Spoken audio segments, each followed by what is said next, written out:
Stop now. Look at the glowing rectangle in your hand and admit what you are truly doing. You are performing an emotional autopsy on a corpse that doesn't even belong to you anymore. There is a truth that the modern ego finds most unpalatable. Your greatest leverage lies in your absolute, terrifying absence. Today, perhaps more than ever, we live in a world where attention is the only currency that doesn't inflate. Yet you are throwing yours into the gutter like a drunken sailor. You've been devalued, dismissed, and discarded. Your primate brain, wired for tribal survival, is screaming at you to do something. It wants you to post that revenge photo, to share the cryptic quote about loyalty, to let them see you living your best life. But in the Machiavellian theater of power, the moment you attempt to prove your worth to those who have devalued you, you have already conceded the throne. You are not a king. You are a court jester begging for a laugh from an audience that has already left the building and locked the doors. Imagine the archetypal subject of our 2D animated tragedy, a frantic, jagged-lined character, his eyes vibrating with cortisol, scrolling through a digital graveyard. He is checking for a scene receipt, a like, a stray pixel of validation from someone who has already moved him to the trash folder of their consciousness. He thinks he is fighting for his dignity, but he is actually participating in a grand, satirical comedy of the soul. He is providing data. Every post, every story, every desperate attempt to look unbothered is actually a high-definition broadcast of exactly how much he still cares. You must understand that the most devastating strike to the human ego is not a shout, not a middle finger, and certainly not a glow-up story. It is the sudden, unexplained withdrawal of presence. When you disappear, you aren't just leaving, you are initiating a psychological siege. By providing zero data, you force the other person to listen to the deafening roar of their own insecurities. This is the Zeigarnik Effect in its most lethal Machiavellian form. The human brain is a machine designed to close loops and finish narratives. By providing no closure, no final argument, and no parting shot, you have turned yourself into an infinite, unresolved loop in their prefrontal cortex. You are the book with the last 10 pages ripped out. You are the movie that cuts to black just as the killer reveals his face. In the absence of your voice, they will invent 1,000 voices to fill the silence. And because the human mind is a factory of neurosis, those voices will rarely be kind. They will wonder if they were the ones who were inadequate. They will wonder if you have found something so vastly superior that they have ceased to exist in your reality. You haven't just left the room. You have occupied the very center of their consciousness by becoming a ghost that can neither be touched nor argued with. You are being invited to conduct a masterclass in emotional sovereignty. Marcus Aurelius spoke of the inner citadel, a fortress within the mind that no external storm could breach. To disappear is to move your headquarters into that citadel and pull up the drawbridge. Why would you waste your finite temporal capital, the only currency that truly matters, trying to negotiate with people who have already declared you bankrupt? To explain yourself is to give them a piece of your power. To justify your exit is to admit that they have a right to hold you accountable. But you are a sovereign state of one. When you ghost into the fog of your own ambition, you are declaring that your reasons are your own, and that the audience is no longer a high enough stakeholder to merit a briefing. It is the ultimate no comment in the press conference of your life. This is the monk mode of the strategist, a period of tactical invisibility. In this phase, you are the vector-animated protagonist who has stepped off the screen and into the shadows. You aren't doing it for them, though that is the initial fuel that burns in the furnace of your resentment. You are doing it to reclaim the focus that has been fragmented by the chase. Every hour you spent wondering what they thought of you is an hour you stole from your own empire. Every dollar you spent trying to maintain an image for their benefit is a brick you removed from your own monument. To disappear is to initiate a total market crash on your attention. You are the central bank of your own life, and you have just hiked the interest rates on your presence to a level no one can afford. Observe the sheer satirical beauty of your own desperation. You think you need their shock to feel successful? You think their regret is the trophy you're hunting. That is the lingering sickness of the subordinate. The master knows that the ultimate revenge is not their regret, but your absolute indifference. But to get to indifference, you must first pass through the void. You must be willing to let them think they won. You must be willing to let them tell a story where you are the villain, the loser, or the one who just couldn't handle it. Let them have the script. While they are busy directing a play that no one is watching, you are in the dark, silent workshop of your own potential, sharpening the blade of success so absolute that it won't just shock them, it will render their entire reality obsolete. The void you have created is not a hollow space. It is a pressurized chamber where the weak are crushed and the sovereign are forged. While the world outside continues its frantic 2D animated scurry, chasing the breadcrumbs of social feedback and the temporary relief of being seen, the individual in the shadows has begun a process of radical, internal restructuring. Observe the psychological mechanics of the information vacuum you have unleashed upon your former social circle. To those left behind, your absence is a glitch in their matrix. They are used to the predictable rhythm of digital interaction, the constant ping-pong of attention that keeps the ego inflated. When you stop returning the serve, the game breaks. They are forced to sit in the quiet room of their own consequences, wondering if they were the reason you left, or worse, if they were so insignificant that you didn't even bother to say goodbye. This is the art of strategic invisibility, not a retreat of the defeated, but the calculated withdrawal of a high-value asset from a low-yield market. In this dark workshop of the soul, you are practicing what Seneca described as the withdrawal into the self, but with a sharp Machiavellian edge. You are not just finding peace, you are hoarding resources. You have realized that your temporal capital, the hours of your day, the neural firings of your focus, is the only thing that cannot be printed by a central bank. Every moment you previously spent managing the optics of your life for the benefit of those who devalued you was a form of self-inflicted poverty. But now, in the fog of your disappearance, you have become a producer of your own reality. Look at the satirical contrast. While your ex-partner or former friends are posting vibe updates to prove they are thriving to an audience of 300 strangers, you are in a deep work state, rebuilding your financial fortress, sculpting your physical temple, and hardening your mental armor. They are performing a movie for an audience that is shrinking. You are building an empire in a room with no windows.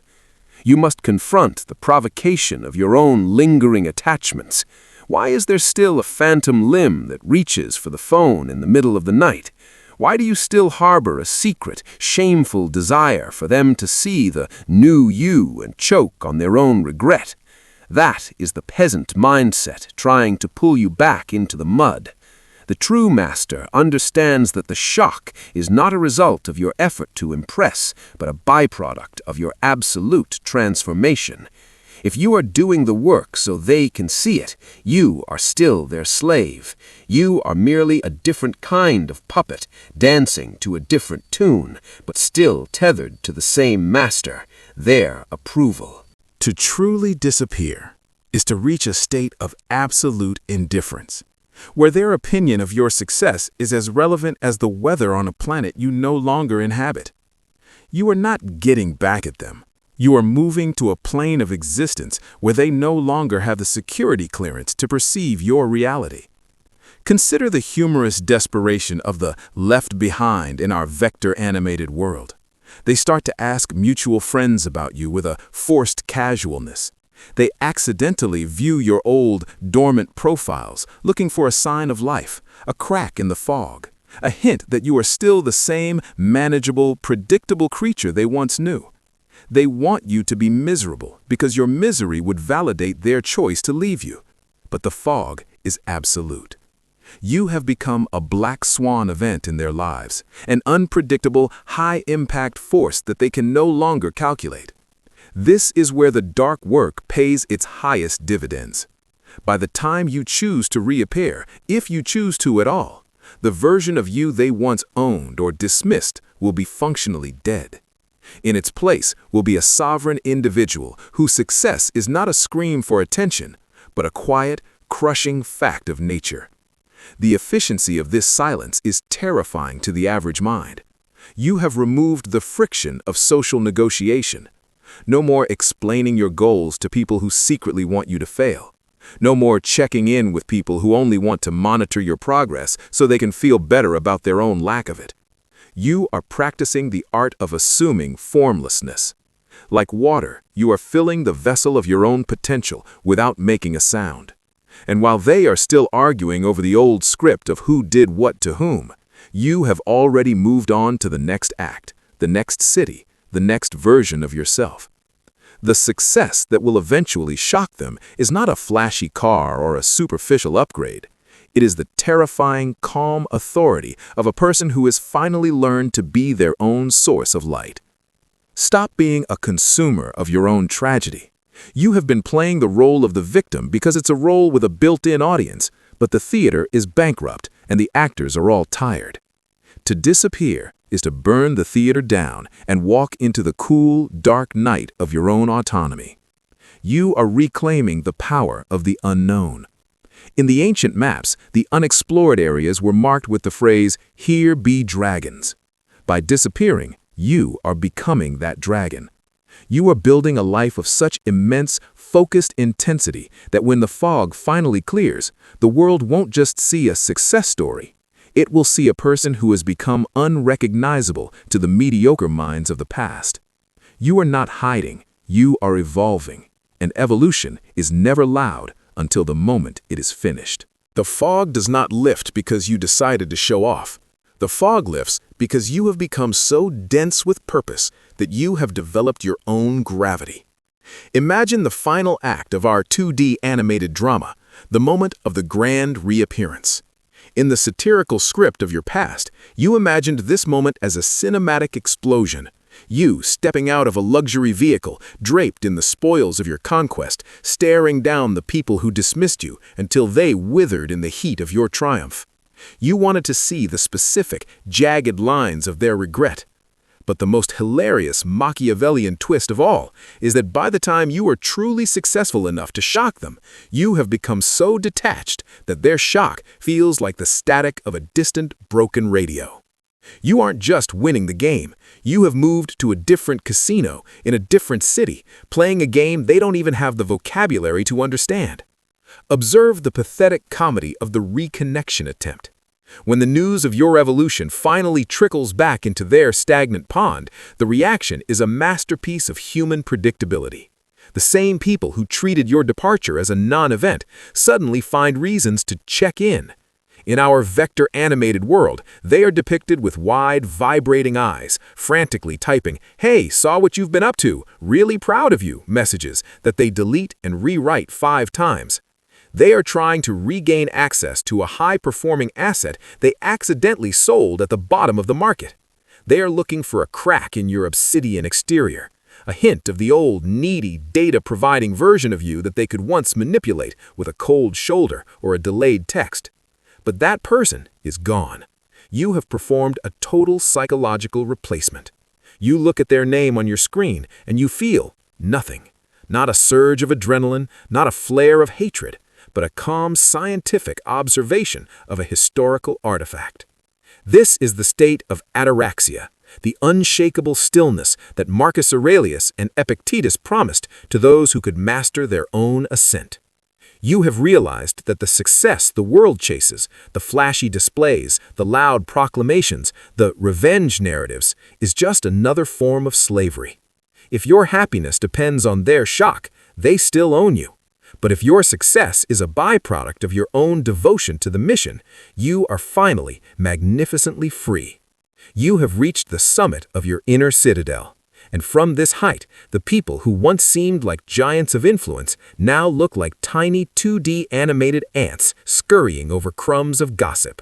You are no longer shocking them. You are simply existing on a frequency that is too high for their receivers to catch. You have become a nothing to them, not out of lack, but out of an abundance that they cannot comprehend. Provoke yourself one last time. Are you still holding on to the ghost of their approval? Are you still secretly hoping they'll see this video and feel a pang of loss? If so, the drawbridge of your citadel is still down. You must reach the point where their total, absolute ignorance of your life is just as acceptable as their awe.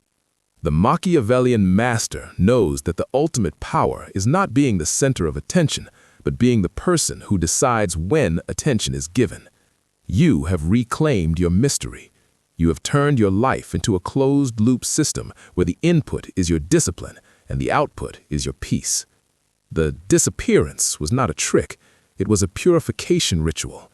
You burned away the part of you that needed to be seen to feel real. And in the ashes, you found a diamond of self-sovereignty that no social storm can scratch. In the final frame of our animation, we see the character standing on a cliffside, looking at a horizon that is no longer cluttered by the jagged pixels of the past. The city of validation is a distant, flickering light behind him. He doesn't look back. He isn't walking toward a person or a group. He is walking toward the sun of his own potential. He has realized that the greatest success isn't the wealth, the body, or the status. It is the silence. It is the ability to walk through the world and know that his value is a settled fact, independent of the marketplace. He has achieved the ultimate anti-manipulation.